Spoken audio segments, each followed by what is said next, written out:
फिर आए ಹಸೀನ್ ದಿಲ್ಬರ್ ಲವ್ಗೋಸ್ಕರ ಏನೆಲ್ಲ ಮಾಡ್ತಾರೆ ಎಂಥದ್ದೆಲ್ಲ ಮಾಡ್ತಾರೆ ಅನ್ನೋದು ಈ ಸಿನಿಮಾದಲ್ಲಿ ನೋಡ್ಬೋದು. ಇದರಲ್ಲಿದ್ದ ಟ್ಯಾಕ್ಟಿಕ್ಸ್ ನಾವೆಲ್ಸ್ಗಳ ಪ್ಲಾನ್ಸ್ ಇದರಲ್ಲಿ ಸರಿಯಾಗಿ ಬಳಸ್ಕೊಂಡಿದ್ದಾರೆ.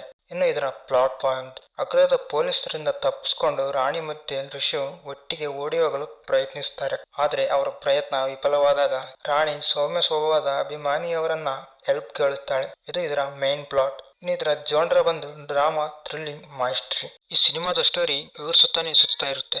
ಋಷಿ ಮತ್ತೆ ರಾಣಿ ಭೇಟಿಯಾಗಲು ಯೂಸ್ ಮಾಡಿದಂತ ಟ್ರಿಕ್ಸ್ ಅಂತೂ ಸಖತ್ತಾಗಿದ್ದಾವೆ. ಇದರಲ್ಲಿದ್ದ ಪ್ರತಿ ಕ್ಯಾರೆಕ್ಟರ್ಗೂ ಕೂಡ ಒಂದು ಅವಶ್ಯಕತೆ ಅನ್ನೋದು ಕೊಟ್ಟಿದ್ದಾರೆ.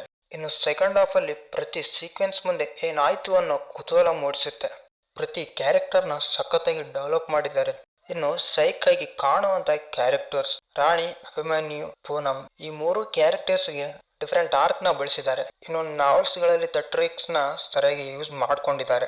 ಇನ್ನು ಇದರ ಮೇಕಿಂಗ್, ಸ್ಟೋರಿ ಸಖತ್ತಾಗಿದೆ, ಸ್ಕ್ರೀನ್ ಪ್ಲೇ ಚೆನ್ನಾಗಿದೆ, colours look, cinematography, cinematic look ಎಲ್ಲವೂ ಚೆನ್ನಾಗಿ ಬಳಸ್ಕೊಂಡಿದ್ದಾರೆ. ಇನ್ನು ಈ ಚಿತ್ರದ ಬರಹಗಾರ ಕನಿಕಾ ದಿಲಾನ್, ಇನ್ನು director Jayaprada Desai. Okay guys, ಇನ್ನು ಸಬ್ಸ್ಕ್ರೈಬ್ ಮಾಡ್ಕೊಂಡಿಲ್ಲ ಅಂದ್ರೆ ಇವಾಗಲೇ ಸಬ್ಸ್ಕ್ರೈಬ್ ಮಾಡ್ಕೊಳ್ಳಿ. ಮುಂದಿನ ವಿಡಿಯೋದಲ್ಲಿ ಸಿಗೋಣ.